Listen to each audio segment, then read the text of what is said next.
계시록 18장 4절 5절 말씀입니다. 요한계시록 18장 4절 5절입니다. 우리 같이 한 목소리로 함께 읽겠습니다. 또 내가 들으니 하늘로부터 다른 음성이 나서 이르되 내 백성아 거기서 나와 그의 죄에 참여하지 말고 그가 받을 재앙들을 받지 말라. 그의 죄는 하늘에 사무쳤으며 하나님은 그의 불의한 일을 기억하신지라. 아멘. 내 백성아 거기서 나와라. 내 백성아 거기서 나와라. 예레미야 선지자를 통해서 여호와 하나님께 과거에 이스라엘 백성에게 주셨던 그 말씀의 재현이고 또 인유입니다. 이스라엘 백성들에게 그 바벨론에서 나오라고, 바벨론 가운데서 도망해서 나와서 생명을 구하라고 그렇게 말씀을 주셨었습니다. 아마 사도 요한은 그 예레미야 선지자를 통해서 이스라엘 백성들을 구원하시고자 주셨던 그 여호와의 음성이 그의 두 귀에 이렇게 생생히 들렸을 것입니다. 지금 여기서 물론 사도 요한이 들은 음성은 하늘의 음성이기보다는 천사의 음성입니다.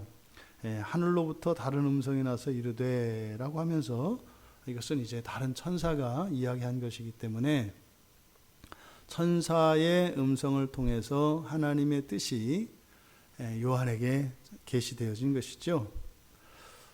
여기서 내 백성아 거기서 나와라. 물론 지금 여기 거기는 음녀를 의미하고 바벨론을 의미하고 좁게는 교회, 부패한 교회를 의미하고 넓게는 타락한 세상 전체를 의미하기도 하고 아주 개인적으로 적용하자면 우리가 아직 극복하지 못하고 있는 우리 안에 있는 죄의 영역일 것입니다. 그것은 개인적으로, 교회적으로, 또 가정적으로, 사회적으로, 우주적으로 다 적용할 수 있는 것이죠. 거기서 나와라, 나와라.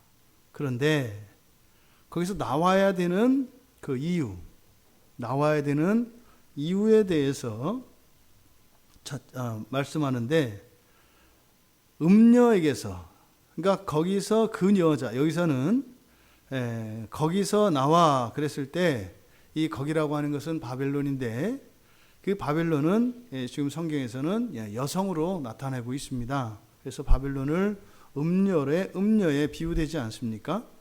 그러니까 음녀에게서 나와라. 그런데 그렇게 나와야 되는 이유가 뭐냐면 거기서 나와 그의 죄에 참여하지 않기 위해서 이렇게 되는 겁니다. 그러니까 지금 우리말 성경에 그의 죄에 참여하지 말고 이렇게 되어 있는데 뒤에 있는 것이 목적입니다. 그러니까 여기서 그는 그 음녀를 말하는 것이고 바벨론 성을 말하는 것입니다. 그러니까 그 바벨론 성, 그 음녀의 죄에 참여하지 않도록 거기서 나와라 이렇게 얘기를 하는 겁니다. 또 두 번째 4절 끝에서 재앙들을 받지 말라는 겁니다. 재앙들을 받지 말라. 여기서 보면 우리말 성경에 그가 받을 재앙을 받지 말라 이렇게 되어 있는데 지금 사실 이 4절에는 두 개의 명령이 되어져 있습니다. 어디로부터 나와라. 첫째, 그 바벨론으로부터 나와라. 두 번째, 그 바벨론의 죄로부터 나와라. 그것을 그가 받을 재앙들로부터 나와라. 그러니까 그들로부터 나와라. 그들의 재앙들로부터 나와라. 이렇게 두 개의 명령문이 4절 안에 들어가 있습니다. 그런데 이거를 이제 재앙을 받지 마라 이렇게 되어 있기 때문에 여기에 사용된 동사는 하나입니다. 나와라. 그런데 반복해서 두 번 쓰였기 때문에 뒤에 동사를 생략하고 나오라는 말을 우리말 성경에는 한 번 쓰고 뒤에서 그냥 재앙을 받지 말라라고 이렇게 되어 있는 거죠.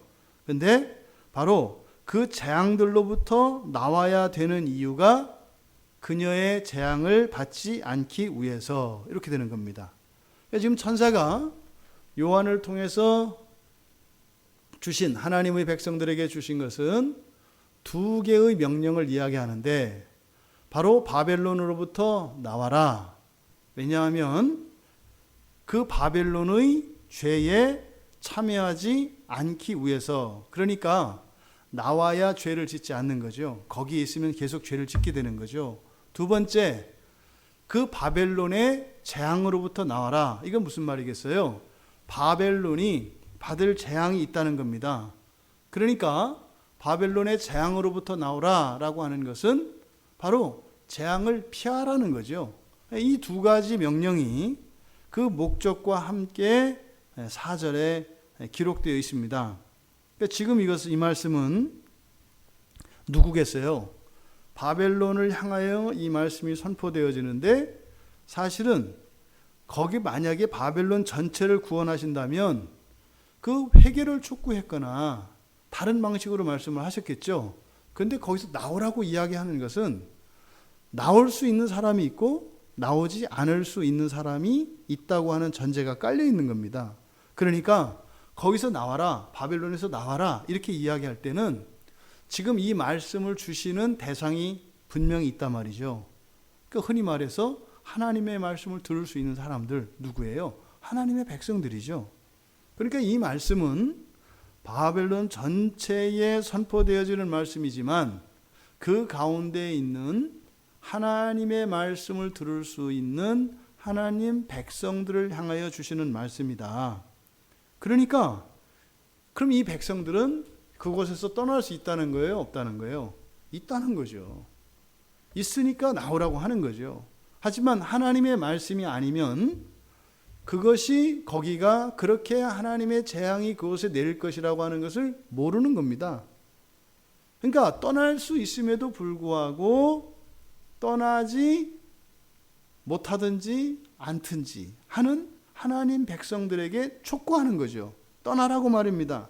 그러니까 백성들은 떠날 수가 분명히 있습니다. 그런데 이렇게 떠나라고 하는 이유는 뭐예요? 그곳에 있으면 안 돼요. 왜요?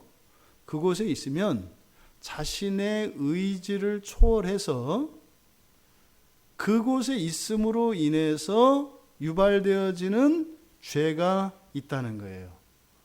그러니까 어떤 공동체나 어떤 영역 안에 속해 있으면 그저 개인의 믿음이나 개인의 의지로 극복할 수 없는 무엇이 있다는 겁니다. 그래서 우리가 아무데나 그렇게 무모하게 막 가서 되는 게 아니죠. 왜냐하면 내가 싸워서 이길 수 있는 죄가 있고 내가 이길 수 없는 죄가 있습니다. 이것을 잘 분별해야지 뭐 그냥 믿음이라고 하는 그 이유만으로 그렇게 아무데나 무턱대고 막 들어가다가 애려 당한다는 거예요. 그래서 자기 수준을 알아야 합니다.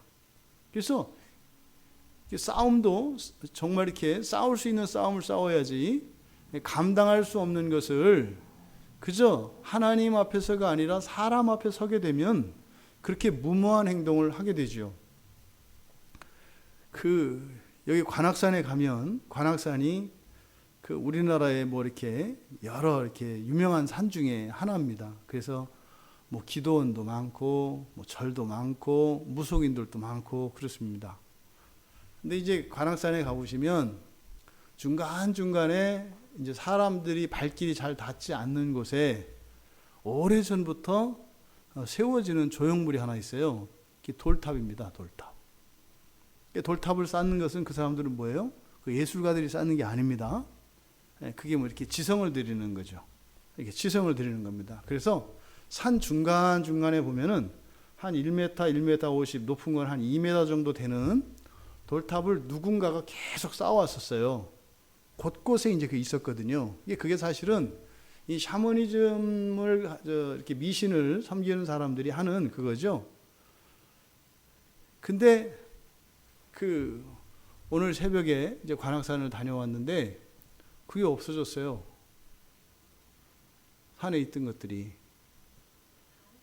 다 없어졌어요. 그거를 누군가가 허물어 버린 거예요. 누군가가. 근데 여러분들 왜 장승을 베고 막 이런 거 있잖아요. 뭐 단군상 목을 쳐버리고 하는, 그렇게 이제 뭐 이런 다른 어떤 사유지에 들어가 있는 그런 것들을 막 하면 안 되죠. 그죠? 그 80년대 중반에 그 한국 외국어 대학교에 유명한 사건이 있어요. 장승 사건이라고. 한국 외국어 대학교에 천하대장군, 지하여장군이라고 하는 그 장승이 두 개 원래 서 있었습니다. 그 학교에 이제 그 미신적인 요소가 있는 거죠. 근데 그거를 어떤 그 학교 크리스찬 청년이 그걸 찍어서 버렸어요. 찍어서 넘겨버렸어요. 굉장히 유명한 사건이었답니다. 근데 저는 이제 그 범인을 알아요. 그 범인이 자수를 했거든요, 저한테. 그래가지고 옛날에 사실은 그게 그런 일이 있었는데 그때 내가 빈 거다. 뭐 이제. 그리고 또 저기 부산에 가면은 그 해양대학교라고 있습니다. 우리나라 이제 그 선장들이 만들어지는, 거기가 배만 들어오면 또 이제 신입생들이 들어오면 이제 고사를 지냅니다. 무녀들을 데려다가. 그래서 이제 그 해신제를 드리고 이제 이렇게 하는데, 그거를 없앤 또 한 청년이 있어요. 그거를 헌법 소원을 내고 법원 투쟁을 해가지고, 나는 기독교인인데 기독교 신앙의 자유에 침해된다. 이렇게 해가지고 그거를 나중에 대법원까지 가가지고 이겼습니다. 그래가지고 그 해양대학교에 고사를 없애버렸어요. 이게 사실은 그렇게 되기까지 그 사람은 학교에서 엄청나게 협박도 받고 퇴학받을 위기까지 있었죠. 뭐 이게 뭐 말이 해양대학교지, 뭐 거의 군대거든요. 근데 관악산에 드디어 그 쌓았던 돌탑들이 다 허물어졌어요. 누군가가 지금 그거를 허물어 버렸답니다. 여러분, 그렇게 누군가의 헌신과 희생으로 이렇게 개혁되고 갱신될 수 있는 게 있어요. 이제 그런 것들은 해야죠, 그죠? 그런데 지금 여기서 거기서 나와라 할 때 이것은 이렇게 누군가의 믿음의 행동이나 이것으로 할 수 없는 상황입니다. 이런 절대적인 상황이 있다는 거예요. 그게 예레미야 선지자 예레미야 51장에서 나오는 상황이에요. 그러니까 거기는 이렇게 여호와께서 고치려고 해도 고쳐지지가 않는다는 거예요. 그러면 어떻게 해라? 거기를 떠나서 나와라. 이렇게 말씀을 하신다고요. 그러니까 지금 여기서 그 바벨론에서 나오라라고 하는 이 상황은 그저 우리들에게 개인적으로 뭐 회개하고 똑바로 살고 이런 의미가 아니라 완전히 거룩하게 구별될 것을 요구하는 것입니다. 그러니까요, 그리스도인들이 이 세상을 살아갈 때는 절대로 가서는 안 되는 곳이 있어요. 그리고 만약에 그곳에 있다면 반드시 나와야 하는 곳이 있다고요. 왜요? 거기에 있으면 자신의 마음이 어떠하든 자신의 의지가 어떠하든 그 사람의 믿음이 얼마나 뛰어나든 그것과 상관없이 그곳에 있으면 누구든지 다 어떻게 해요? 그 죄 안에 매몰되는 그런 경우가 있다 이 말이에요. 그런 것은 과감히 뛰쳐 나와야 하는 겁니다. 바로 이러지 못하고 저러지 못하고 있는 그 백성들을 향하여 지금 천사의 음성이 들리는 겁니다. 내 백성아, 거기서 나와라. 우리말 성경에 그렇게 되어 있습니다. 그의 죄에 참여하지 말고, 이게 뭐라 그랬어요? 목적이라고 그랬습니다. 나오는 왜 나와야 된다고요? 그 바벨론의 죄에 참여하지 않기 위해서 이렇게 됐어요. 근데 우리말 성경에 참여하다라고 하는 이 단어는 함께라고 하는 단어와 공유하다라고 하는 단어가 합쳐져서 만들어진 단어예요. 그러니까 뭐예요? 함께 나누어 쓴다, 함께 공유한다. 우리말로 하면은요, 한솥밥 먹는다, 뭐 이런 의미입니다. 그러니까 거기서 나와라. 뭐 하기 위해서? 그 죄를 함께 나누어 먹지 않기 위해서. 여러분, 만약에 우리가 밥을 먹는데, 물을 마시고 밥을 먹는데 상수원에 독약이 타 있고 모든 밥에 농약이 듬뿍 묻어 있다고 칩시다. 가지고 있는 쌀과 물이. 그러면 그것으로 먹는 식당에서 밥을 먹으면 거기서 우리가 아무리 씻어 먹는들 그걸 씻으려고 물에다 씻으면은 그 물에 또 독이 있어서 독을 씻어내는 게 아니라 독을 더 바르는 경우가 된단 말이죠. 그런 경우에는 어떻게 해야 돼요? 그 식당에서 나와야 된다는 거예요. 거기서 아무리 조심을 하고 이렇게 해서 되는 게 아니라는 거예요. 지금 그 참여하다라고 하는 그 말, 그래서 죄를 함께 공유한다 이런 겁니다. 여러분 이거를 이 세상 나라와 또 이 세상에 있는 교회에 우리가 한번 적용을 해봅시다. 그러면 예를 들어서 교회라면 이 세상에 완전한 교회 없습니다. 다 문제가 있고요. 죄가 있고요. 다 있습니다.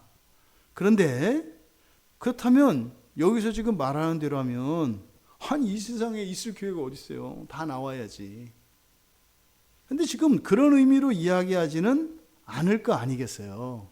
그래서 죄를 공유한다라고 하는 것은 우리가 밥을 먹고 물을 마실 때는 어떤 생각으로 밥을 먹고 물을 마셔요? 괜찮다고 생각하고 먹는 거죠. 괜찮다고 생각하니까 먹는 거예요. 그러니까 어쩔 수 없어 먹는 게 아니라 그게 괜찮다 생각하고 먹고 마시고 한다 이 말이죠. 그러니까 지금 나와야 될 바벨론으로 지목되고 있는 어떤 집단이나 공동체, 이게 교회 또는 지역, 회사 뭐 이런 것들이라면 지금 여기서 말하고 있는 것은 뭐겠어요?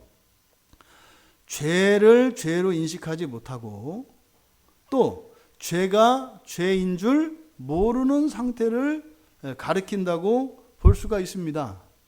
또 죄가 죄인 것을 인식하고도 그것을 회개하고 극복하려고 하는 노력과 시도가 없는 것을 말해요. 근데 여기서 말하는 것은 개인적인 것이 아니라 공동체적인 것을 말합니다.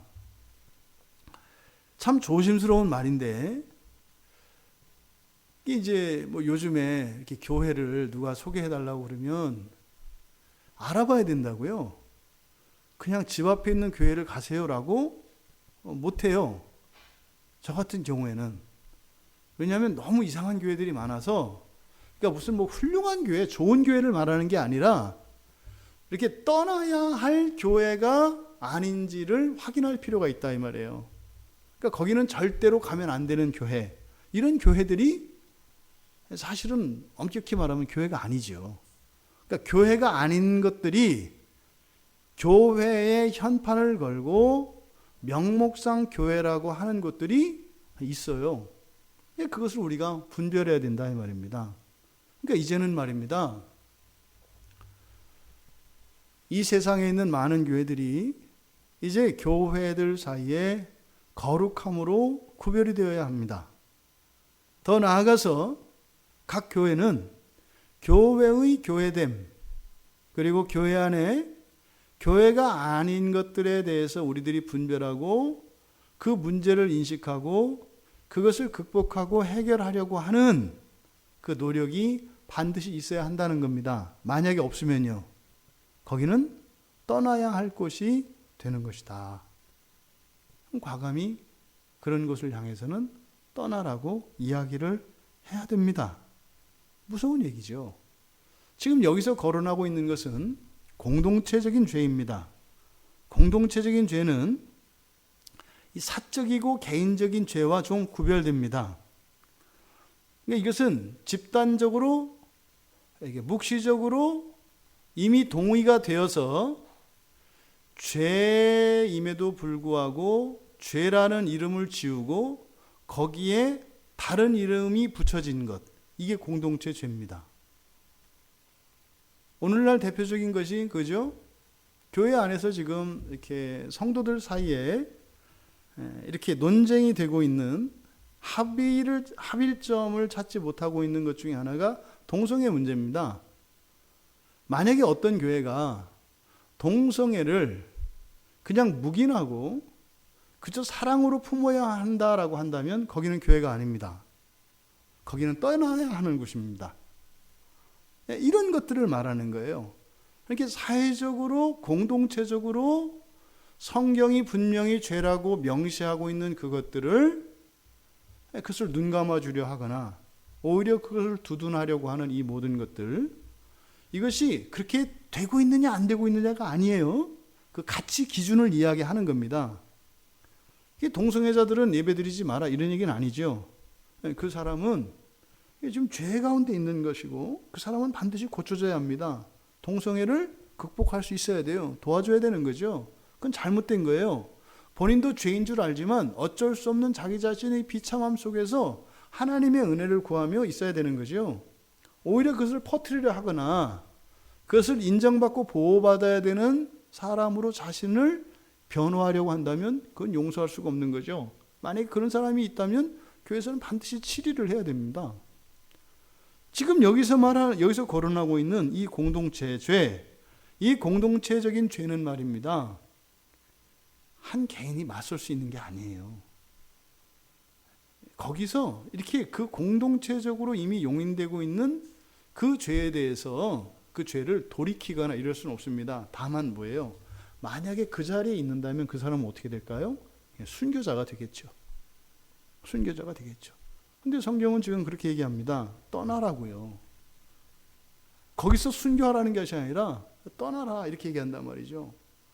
우리가 싸워서 극복하고 이겨야 할 죄가 있고 또 우리가요 피해야 할 죄가 있다라고 하는 것을 오늘 성경은 가르쳐 줍니다. 무조건 우리가 덤벼서 싸워서 이길 수 있는 게 아니라는 거예요. 최후의 승리는 그리스도께서 오셔서 심판하시면서 승리를 이루실 겁니다. 우리가 싸우는 이 영적인 싸움, 이 죄와의 싸움은 철저하게 우리들 각자의 본성을 변화시키는 일과 관계되어 있습니다. 우리가 우리의 죄와 싸우는 것은 마치 사람으로 말하자면 운동하는 것 같은 거예요. 운동을 하려면 근육 만들고 살 빼고 하려면 많이 힘이 들잖아요. 근데 그게 뭐 이렇게 저주스럽거나 막 이러지 않지 않습니까? 원해서 하는 거 아니에요. 근데 감옥에서 만약에 누군가가 벌을 주기 위해서 일부러 굶기고 벌을 주기 위해서 일을 막 시키고 그럼 고통스럽단 말이죠. 그러니까 우리가 죄와의 싸움이라고 하는 것은 벌로서 싸우는 것이 아니라 사실은 뭐예요? 우리의 본성을 거룩하게 하기 위해서 사실은 하나님께서 우리에게 주신 은혜의 방편인 거죠. 그 한도 내에서 죄와의 싸움이 있는 거지 이 세상에 있는 모든 죄를 다 없애려고 하는 것은 아니다. 이런 실수를 하는 게 신학적으로 뭐예요? 해방신학 같은 겁니다. 또 여호와의 증인 같은 사람들입니다. 그 사람들은 어떻게 해요? 그냥 이 세상의 모든 곳에 있는 죄를 다 없앨 수 있다고 생각하고 그 죄와 싸우는 것을 사명으로 생각을 해요. 그렇게 되는 게 아니에요. 성경은 뭐라고 해요? 싸워야 할 죄가 있고 떠나야 할 죄가 있는데 바로 이 공동체적인 죄는 떠나야 한다는 거예요. 어려운 시대를 살고 있습니다. 이런 의미에서 말입니다. 소돔과 고모라 성의 경우를 보세요. 하나님께서 소돔과 고모라 성을 진멸하시기로 이미 결심하셨습니다. 그때 어떻게 하세요? 롯과 그의 가족들을 떠나게 하신다고요. 롯에게 소돔과 고모라를 회개시키고 이렇게 하라 하지 않아요. 반대로 니느웨의 경우에는 요나를 보내서 회개를 시켜서 구원하셔요. 그러니까 그 주권은 하나님께 있는데 모든 성읍, 여기서 나타나는 이 바벨론이라고 하는 이 타락한 교회, 이 타락한 세상은 이렇게 모든 이런 타락한 교회가 회개시켜서 바로 세워지는 것은 아니다라는 거예요.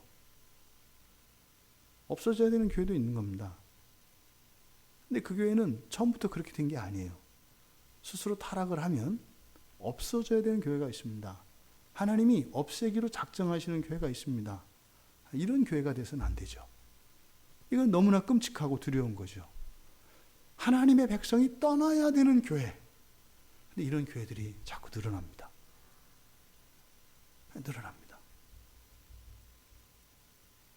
명백하고 분명한 죄 가운데 있는데 문제는 사람들이 몰려들어요.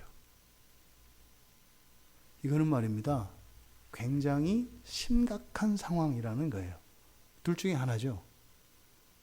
하나님 백성이 아닌 자들이 상당한 세를 이루어서 이제는 그네들끼리 교회 비슷한 것을 하고 있다는 증거이기도 하고, 또 하나는 하나님의 백성들이 상당히 진리에서 벗어나 있는 것을 나타냅니다. 만약에 그 사람들이 참된 그리스도인들이라면 상당히 멀리 나가 있는 거죠. 지금 사실상 여기서 이 뒤에서 재앙이 내려집니다만 이것은 완전히 지옥의 형벌로서 태우는 게 아니에요. 사실은 이것은 고치기 위한 것입니다. 하나님은 때리십니다. 그리고 싸매시는 하나님이십니다. 하지만 지금 여기서 나오라 라고 하는 이 말씀은 뭐예요? 때리고 나서 고쳐주시기 전에는 때리기 전에 회개하고 돌이킬 것을 먼저 촉구하는 것이죠. 지금 거기서 무조건 나와라. 그래야 그 안에 있으면 내가 감당할 수 없는 그 죄에서 벗어날 수 있다라고 얘기를 하는 거예요. 이것을 우리 개인들에게 적용하면은요, 할까 말까 고민하는 거 있습니다. 늘 할까 말까 싸워서 100번 싸웠는데 100번 졌어요. 그럼 어떻게 되는 거예요? 정리해야 되는 겁니다. 더 이상 싸우면 안 돼요. 정리해야 되는 거예요. 어떻게 해요? 환경을 정리하고 생활을 정리해야 되는 겁니다. 그거는 싸워서 이길 수 있는 게 아니에요. 근데 그거를 한 번 더 이렇게 계속, 그건 싸우는 게 아니죠. 그건 아주 죄 짓기로 작정을 한 거죠. 방향이 잘못된 거다 이 말이에요.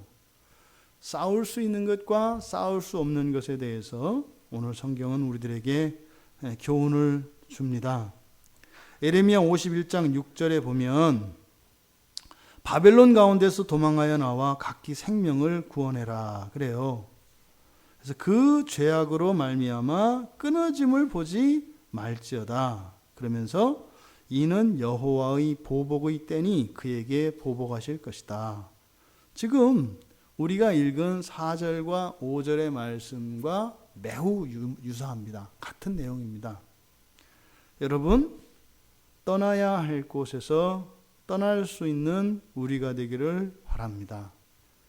그리고 여러분들이 이렇게 극복하고 싸워야 하는 것과 떠나야 하는 것을 분별할 수 있는 분별력이 허락되기를 바랍니다. 두 번째, 그가 받을 재앙들을 받지 말라 이렇게 되어 있는 이것은 두 번째 명령이라고 그랬어요. 그녀의 재앙들로부터 나와라. 그 재앙들로부터 나와라. 이건 그런 거겠죠. 이제 곧 하나님의 재앙이 거기에 쏟아질 것인데 그 재앙이 미치는 그 영역에서 나오라는 거죠. 이것은 앞에서 거기서 나오라고 하였던 그 이유가 바로 이 뒤에 곧 그곳에 재앙이 임할 것이기 때문에 거기에 있지 말라는 뜻인 것을 다시 한번 분명하게 이야기를 합니다. 여기에 사용된 이 재앙이라고 하는 이 말은 플레게라고 하는 말인데 한 대 때리는 겁니다. 한번 이렇게 매로 치는 것, 또 주먹으로 치는 것, 이런 것들을 의미하는데, 그러니까 맞아서 난 상처, 이런 의미가 있어요.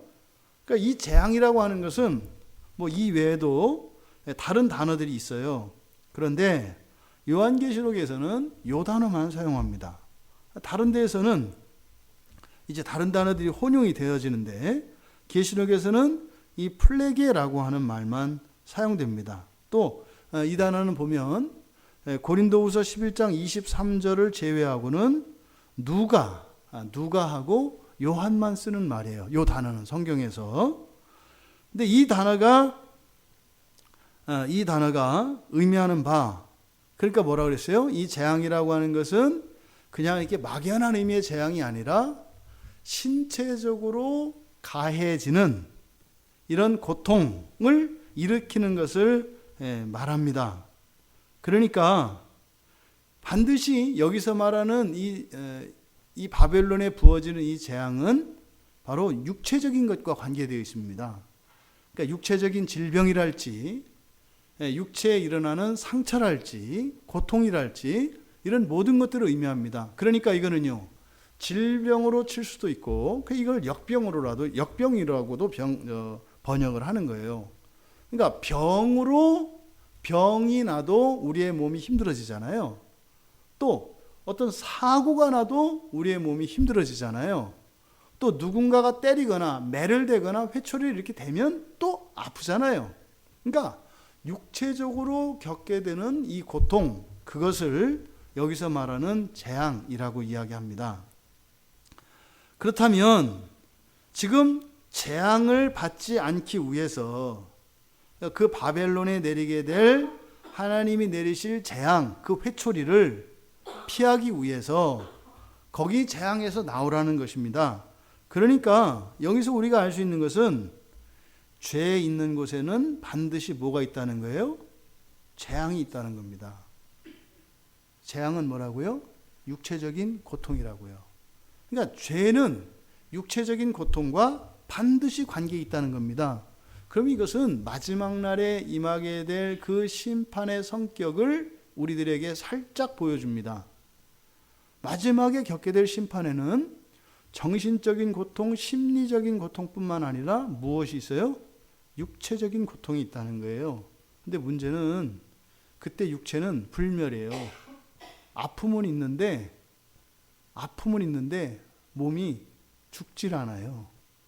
그러니까 이것은 그때 당시의 불멸은 가장 끔찍한 형벌입니다. 차라리 타고 없어지고 죽어 없어지면 괜찮은데 이 불멸성이 있는 상태에서 육체적인 고통이 가해진다는 것은 어마어마한 거죠. 그러니까 이 재앙, 지금 바벨론의 죄로 인해서 임하게 될 재앙을 통해서 다시 한번 우리들에게 그 종말을 잊지 말 것을 우리에게 경고를 합니다. 말씀드렸죠? 왜 우리가 신앙생활을 열심히 안 해요? 지옥에 대한 감각이 없기 때문입니다. 이게 실제적이지 않기 때문에 그래요. 막연히 생각하잖아요. 그러니까 우리가 자꾸 이런저런 핑계를 대는데, 여러분 생각해 보세요. 우리가 사는 현실 속에서 정말로 무지막지한 강도가 칼을 들이대고 했을 때, 우리가 그 강도가 우리에게 무슨 말을 할 때, 제가 생각해보고 들을게요, 이렇게 해요? 저는 원래 마음이 약해서 이런 식으로 하면 제가 못 따라가요, 이렇게 하나요? 제가 원래 소심해서 지금 떨려서 발걸음이 안 가요, 이렇게 될까요? 그렇게 되는 게 아니에요. 그냥 문외화가 돼서 기계처럼 앉으라면 앉고, 서라면 서고, 누우라면 눕고, 벽에 머리를 박으라면 박고, 이렇게 되는 거예요. 지옥이 우리들에게 실감되지 않기 때문에 오늘날 이렇게 하나님 앞에서 거드름을 피우는 거예요. 그러니까 이 기독교 신앙에서 말입니다, 천국과 지옥이라고 하는 이 아주 생복음이죠. 이것을 우리가 늘 염두에 둬야 합니다. 지금 여기서 사실 일어나는 이 재앙은 지옥의 맛보기예요. 거기에 비하면 아무것도 아니에요. 그런데 이것조차도 사실은요, 무지막지하단 말이에요. 그래서 오죽하면 하나님이 천사를 보내서 떠나라고 하겠어요. 근데 떠나라고 하면 여러분 어떻게 하겠어요? 떠날 것 같잖아요. 근데 안 떠나요. 안 떠난다니까요. 주일마다, 예배 때마다 설교자를 통해서 계속 떠나라는 얘기잖아요, 사실은. 떠나라는 얘기잖아요. 그러면 떠날 것 같잖아요. 안 떠난다니까요. 그러니까 하나님의 백성들을 향해서 주시는 이 말씀이지만, 그게 모든 백성들이 거기에 듣고 순종하는 것은 아니다. 하지만 계산을 확실히 하자는 거예요. 떠날 기회를 줬다는 거예요. 떠날 기회를 줬다. 이 다음에 가서 딴소리 하지 마라. 지금 이 성경에 이렇게 기록을 해놓은 겁니다. 딴소리 하지 마라. 여러분, 죽게 됐는데 이런저런 핑계가 어디 있어요? 살고 봐야 되는 거 아니에요? 살고 봐야죠. 이게 와닿지 않으니까 하나님 앞에서 거드름 피우고 이런저런 핑계를 대고 뭐 내가 뭐가 어떻고 더더군다나 오늘날은 어떻게 해요? 이 모든 버리고 떠나야 할 그 죄에다가 죄를 싹 그 죄를 지워가지고 거기다가 병명을 다 붙여놨잖아요. 떠날 수 없게 만들었잖아요. 당신은 죄인이 아니에요. 당신은 연약한 환자고 돌봄을 받아야 되니까 여기 병원에 계셔야 돼요. 근데 성경은 뭐라 그래요? 그 병원 아니라는 거예요. 거기에 하나님의 재앙이 임할 거라는 거예요. 떠나라는 거예요. 그 재앙은요, 심히 아프다는 거예요. 그날은 반드시 옵니다. 반드시 옵니다. 이것은 우리들로 하여금 모든 율법에 있어서 완전 무결한 무흠교훈, 정말 완전 성화를 이룬 사람이 되어라, 이런 얘기가 아니죠. 뭐예요? 내 안에 극복 못한 것은 무엇이고, 지금 내 안에 발견되었음에도 불구하고 일어나지 않는 이렇게 우리 의지의 이런 연약함의 상태가 무엇인지를 알아서 우리가 사실은 이 죄로부터 벗어난다는 것은 뭡니까? 하나님을 철저하게 의지하는 거예요. 나는 하나님의 은혜가 없으면 안 돼요. 하나님 은혜를 주세요. 이 상태를 이야기하는 겁니다. 모든 것을 해결하는 이야기가 아니에요. 죄로 인해서 내리는, 지금 이 공동체의 죄로 인해서 내리는 재앙은 개인적으로 어떻게 할 수 있는 것이 아니라 어떻다? 그곳에서 떠나야만 그 재앙에서 벗어날 수 있다라고 이야기를 합니다. 그러니까 그 자리에 그대로 있다면 절대로 그 재앙에서 벗어날 수가 없다는 겁니다. 벗어날 수가 없습니다. 고민하고 이럴 필요 없어요. 그러니까 알고 그냥 당하든지 속이라도 편하게. 아니면 싫으면 어떻게 하라? 떠나라는 거예요. 그랬을 때 떠나기로 결단했지만 떠날 수 없는 자신을 발견하게 돼요. 그러면 거기서 절망하게 됩니다. 하나님, 정말 제가 죽게 되었다는 것을 알고 그 재앙이 얼마나 끔찍한지 알고 정말 원하지 않아서 떠나고 싶은데 마음만 먹으면 떠날 수 있을 줄 알았는데 그럴 수 없는 나를 발견하게 돼요. 그때 어떻게 해요? 내 고집스러운 자아를 꺾고 주님께 굴복하고 가는 거예요. 하나님 이렇게 해주시면 제가 뭐든지 할게요. 이런 거죠. 하나님이 제가 여기서만 벗어나게 해주시면 뭐든지 할게요. 근데 대부분 어떻게 돼요? 단 요거는 빼고요. 요게 없어지기 전까지는 못 나옵니다. 사실은 그것은 뭐예요? 그 재앙을 감수하고서라도 나는 하고야 말겠다고 하는 아주 강력한 악의 의지지요. 이 문제가 해결이 되지 않고서는 우리는 하나님 나라에 갈 수가 없습니다. 이렇게 촉구하는 이유, 이 4절에서 이렇게 바벨론을 떠나라, 그리고 그 바벨론에게 내려질 재앙으로부터 떠나라. 왜요? 거기 있으면 재앙을 반드시 받게 되는 그 죄를 나누어 먹고 마시게 되기 때문에 어떤 노력이나 시도로 되는 것이 아닌 절대 상황에서 거기서 벗어나는 것 외에는 다른 방법이 없기 때문에 떠나라 라고 말씀을 하신 거예요. 그리고 나서 5절에서 그 재앙이 불가피한 것이고 확실한 것이라고 하는 것을 다시 한번 가르쳐 줍니다. 왜요? 사람들에게는 요행 심리가 있어요. 그래도 뭐 이렇게 회개하고 그러면 안 올 수도 있지 않나?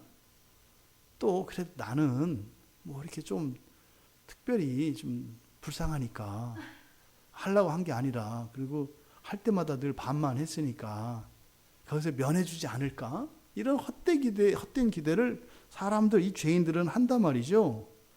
그런 기대를 일체 하지 못하도록 5절에서 이야기합니다. 뭐라고 해요? 그의 죄는 하늘에 사무쳤으며 하나님은 그의 불의한 일을 기억하신다. 죄가 하늘까지 꽉 찼다는 얘기고요. 그거를 하나님이 완전히 다 알고 있대요. 그러니까요, 거기에 내릴 재앙은 취소되거나 연기되거나 감화해지는 일이 절대로 없다는 거예요. 이 지금 요 얘기가 예레미야 51장 5절에서는 죄가 땅에 가득했다 이렇게 얘기해요. 예레미야에서는 땅에 가득했다 이렇게 말합니다. 근데 여기서는 죄가 어떻게 했다고요? 하늘에 사무쳤다 그래요. 여기서 사무쳤다는 게 뭘까요? 사무쳤다. 사무쳤다 그러면은 우리가 잘 쓰는 말이죠. 이렇게 사무쳤다. 예, 이게 한이 우리가 이렇게 사무쳤다. 그럴 때는 그 한이 어쨌다는 거예요.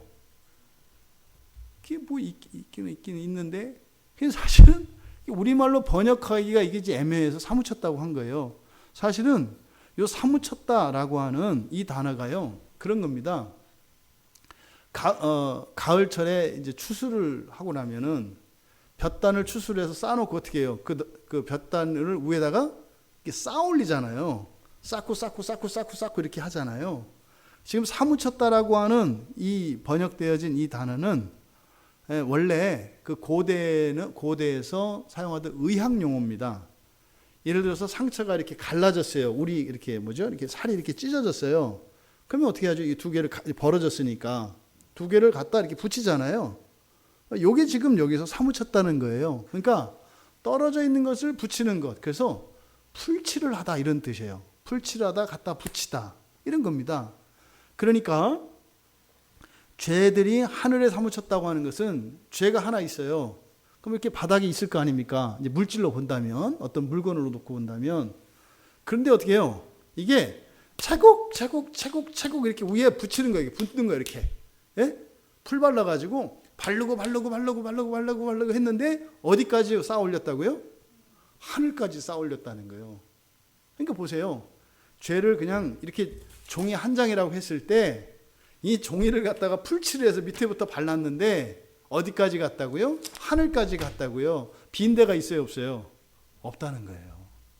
지금 여기서 죄가 하늘에 사무쳤다라고 하는 것은 이 땅에서부터 하늘까지 죄로 완전히 꽉 찼다 이렇게 얘기를 하는 거예요.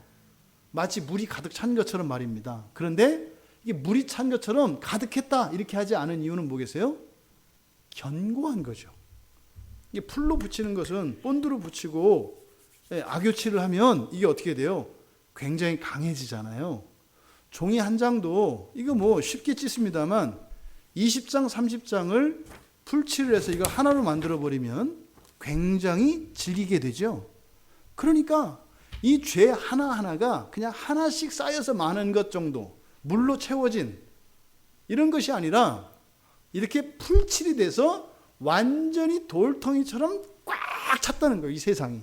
그러니까 땅에서부터 하늘까지 풀 발라진 그 죄들로 완전히 한 덩어리가 된 그 상태를 지금 여기서 죄가 하늘에 사무쳤다 이렇게 얘기한 거예요.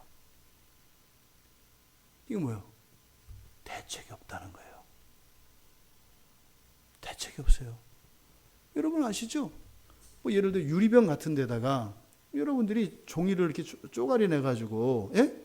그럼 유리 저 병 그 입구가 작으니까 거기에 작은 걸 넣을 수 있잖아요. 그렇죠? 근데 거기다가 풀을 바른다, 풀을 넣는다고 쳐보세요.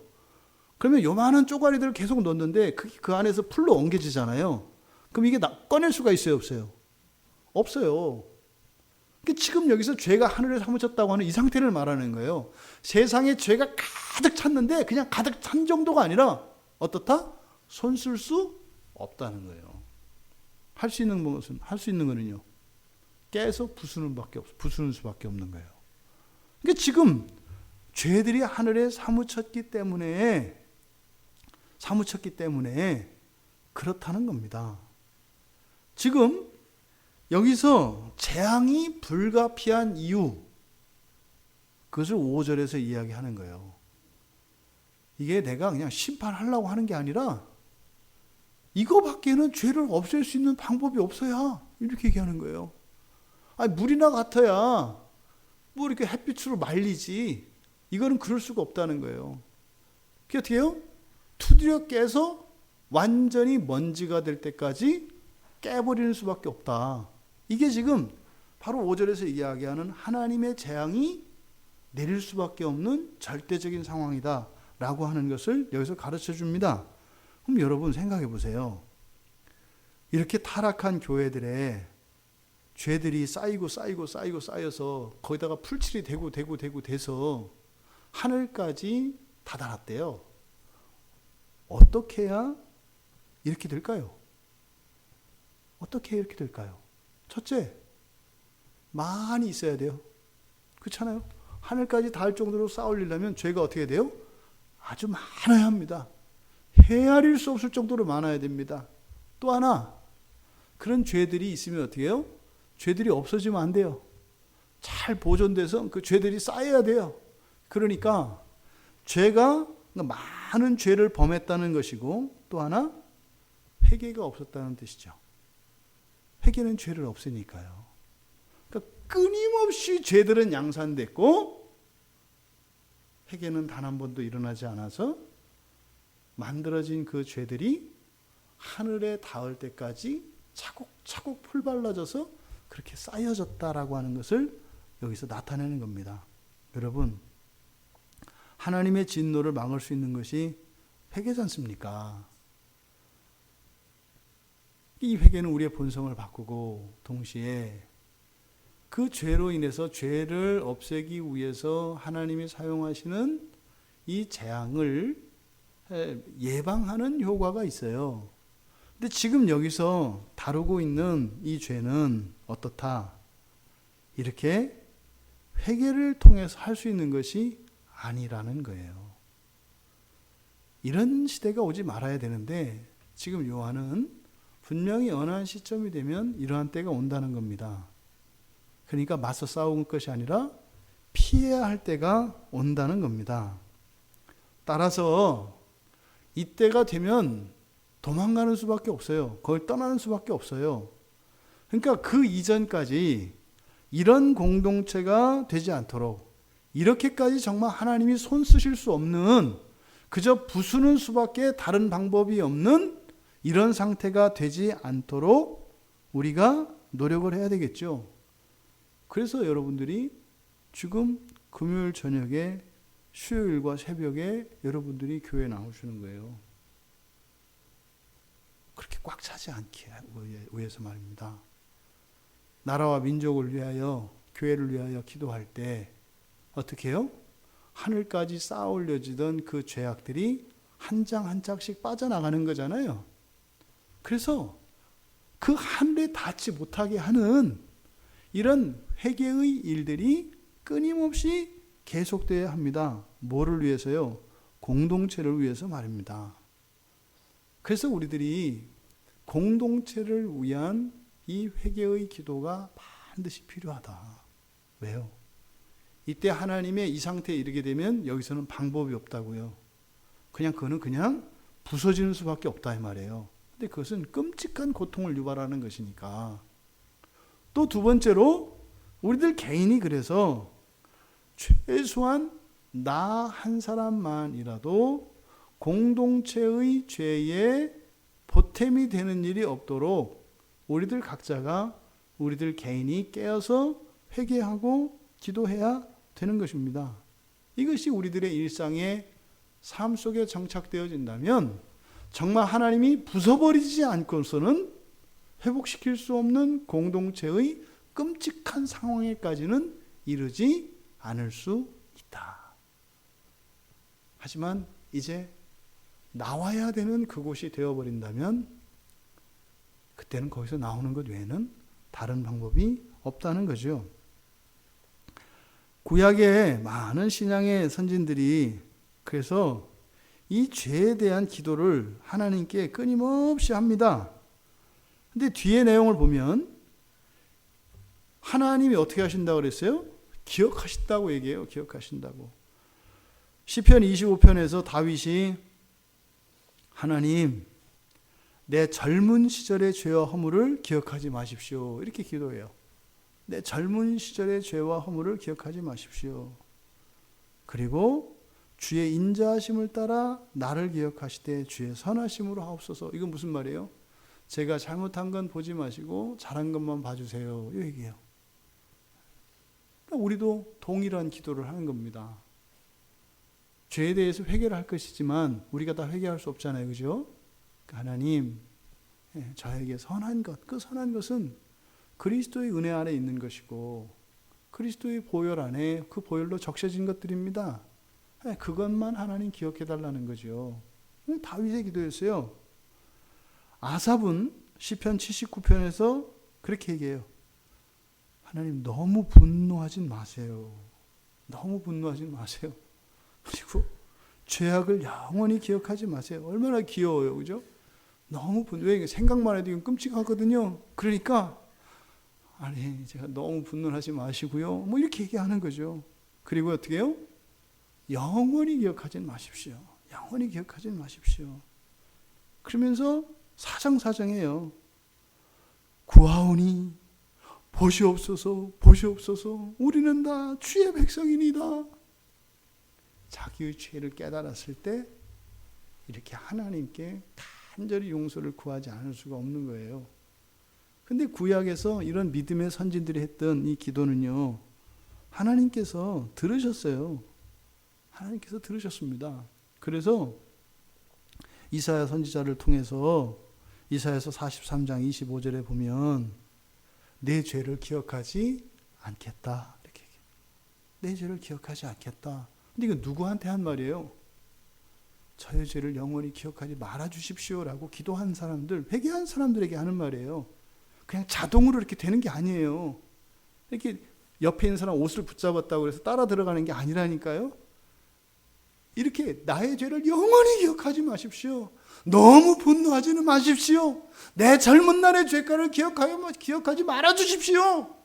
이렇게 기도하는 자들에게 하나님께서 말씀하시는 거예요. 다시 기억하지 않을게. 나는 허물을 도말하는 자니까, 허물을 없애는 자니까 그 죄를 기억하지 않을게. 이렇게 얘기한단 말이죠. 히브리서 10장 17절에 보면 바로 구약에 주신 그 약속이 우리들에게 동일하다는 것을 말씀합니다. 그들의 죄와 그들의 불법을 내가 다시 기억하지 아니하리라 하셨으니. 왜 이렇게 하나님의 약속을 들이대는 거예요? 하나님이 기억하지 않겠다고 하셨으니.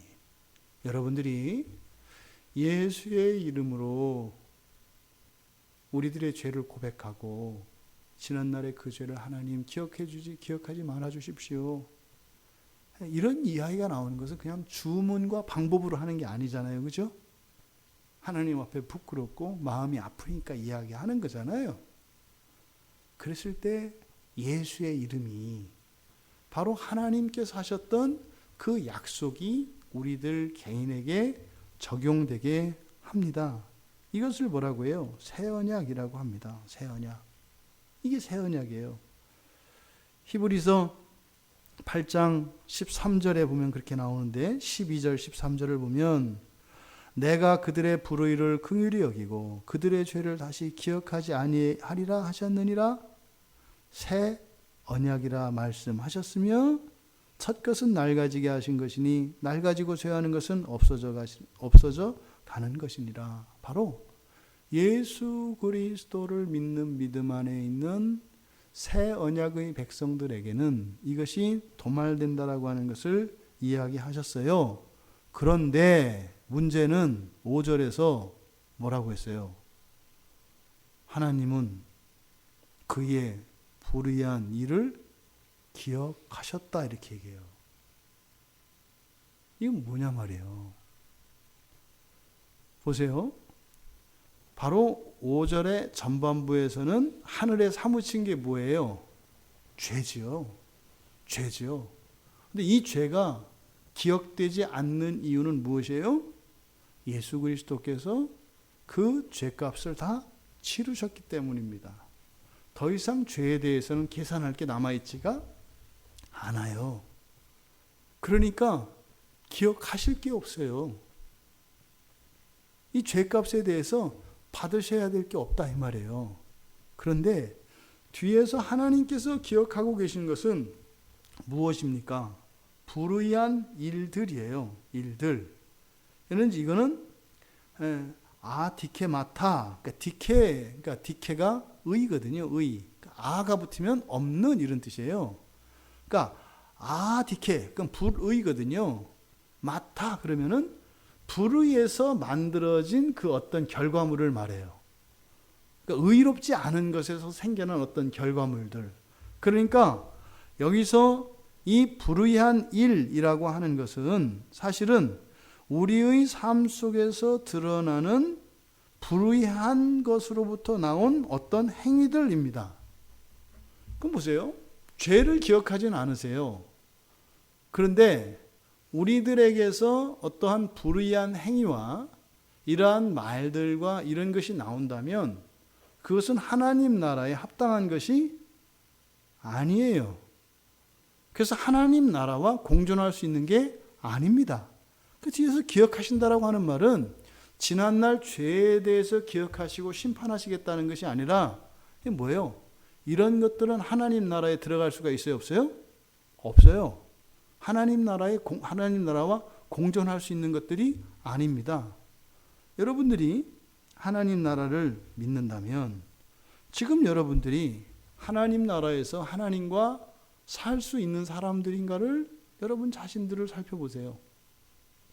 오늘 우리가 하루를 살았지 않습니까? 그러면 우리의 행실이 겉으로 드러나는 모든 행위들이 그렇게 하나님 나라에서 용납될 만한 것들로 이루어졌는가 하는 것을 보라는 거예요. 왜요? 하나님께서 불의한 일은 다 기억하신대요. 기억한 일은 과거 전과를 기억한다는 게 아니에요. 보시고 아신다는 거예요. 이게 불의한 것인지 불의한 것이 아닌지를 아신다는 거예요. 그럼 어떻게 돼요? 나에게서는 이런 불의한 행실들이 나오면 안 되는 거예요. 안 되는 거예요. 지금 여기서 불의한 일들과 죄에 대한 문제를 거론하는 게 뭐에서 시작됐어요? 공동체의 죄, 돌이킬 수 없는 여기서 시작된 겁니다. 그러니까 무슨 말이에요? 그 안에 있으면서는 이런 모든 불의한 행위들을 벗을 수 있다 없다? 없다는 거예요. 죄가 사라진다 안 사라진다? 안 사라진다는 거예요. 누구한테 줘요? 백성들에게 주는 거라니까요. 그런데 그들이 여기에서 벗어날 수 있는 유일한 길이 있다는 거죠. 뭐 하라는 거예요? 나오라는 거예요. 우리들의 삶 속에 나오는 일들이 반드시 일어나야 합니다. 우리 내면에서는 우리가 나올 수 없잖아요. 그러니까 우리 내면에서는 사실은 버리는 게 되겠죠. 그래서 나오라고 하는 말이 우리의 삶의 현장에서는 장소를 구별하고 공동체를 구별해서 살아가는 것을 의미하니까 그런 곳에서 나오는 것을 의미하겠죠. 근데 우리 마음의 어떤 영역 속에서 나오라고 할 때는 뭐겠어요? 그것을 버리라는 것이 되겠죠. 우리들이 우리 안에 이런 악한 행실들 그리고 악한 생각과 이런 습관들을 반드시 버려야 합니다. 그리고 의에 합당한 열매를 맺는 삶을 살 수 있어야 하는 것입니다. 여러분, 이렇게 나오고 버리는 일들이 우리의 생애 가운데 계속되어지기를 바랍니다. 그래서 그 천국은 우리들에게 약속되어 있지만 그 천국에 이르는 길이 우박을 맞고 머리가 깨지고 다리가 부러지는 그리고 정말 그 피바다에서 들끓는 유황불에서 불타는 이런 험한 길을 지나서 천국에 가지 않는 우리들이 되기를 바란다는 겁니다. 천국에 이르는 길이 가요. 다 갑니다. 그런데 많이 달라요. 성경은 오늘 우리에게 이야기합니다. 그렇게 하나님이 떠나라고 하는 그러한 곳에 계속 머물러 있음으로 해서 정말 하나님 나라에 이르기까지 우리가 거치면서 겪어야 되는 그 육체적인 고통과 그 끔찍한 참상에서 벗어나라는 겁니다.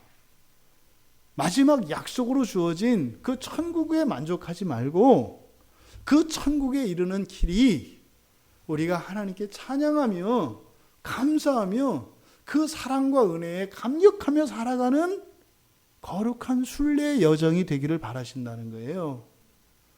정말 산전수전 다 겪으면서 불신자들과 다르지 않은 그런 고행의 삶을 살면서 천국에 이르지 말라는 겁니다. 하나님이요, 정말 나오지 않고 버리지 않기로 작정을 한다면 그 자리에서도 하나님이 고치실 겁니다. 분명히 하나님께서 때리시고 흩으시고 하실 것입니다. 그런데 그 뒤에는 분명히 싸매시고 모으셔서 회복을 시키실 것입니다. 내 백성아, 거기서 나와라. 이거는 겁주는 이야기가 아닙니다. 이거는 장차 우리들의 삶에 어쩌면 우리들의 현실의 삶 속에서 일어나고 있는 것인지도 모릅니다. 하나님은 그저 종말에만 우리들에게 완전한 하나님 나라를 주시기 원하시는 것이 아니라 현재 사는 우리들의 삶의 시간, 공간과 또 그 하나님 나라가 완성되기까지 우리가 가야 되는 그 인생길에서 그런 험한 일들을 겪지 않기를 바라시는 것입니다. 우리들은 그것을 결단해야 합니다. 지금 내가 사랑하는, 내가 좋아하는 이 악한 것들, 그것을 끝까지 버리지 않고 고수함으로써 치루어야 될 엄청난 고통이라고 하는 대가가 앞에 있다는 것을 알아야 합니다. 이거는 불안에 떨고 이럴 문제가 아니죠. 이거는 무서워한다면 바보입니다. 무서워할 얘기가 아니라 뭐예요? 결단해야 되는 얘기입니다. 그러니까 무모할 정도로 용감무쌍하게 그 고통을 감당하겠다. 그렇게 자기가 결단하고 살라는 겁니다. 결단하고. 이것도 저것도 결정하지 못하면서 막연한 공포심에 사로잡혀 있다면 그것은 가장 어리석은 일입니다. 엄마 심부름하고 1,000원 받을래? 안 하고 종아리를 10대 맞을래? 엄마 선택이 너무 무서워요. 이렇게 할 것이 아니라 그냥 심부름 다녀오면 되는 거죠. 고민해야 되는 게 아니죠. 결단해야 되는 거죠. 근데 우리 안에서 죄가 역사합니다. 결정하지 못하도록요.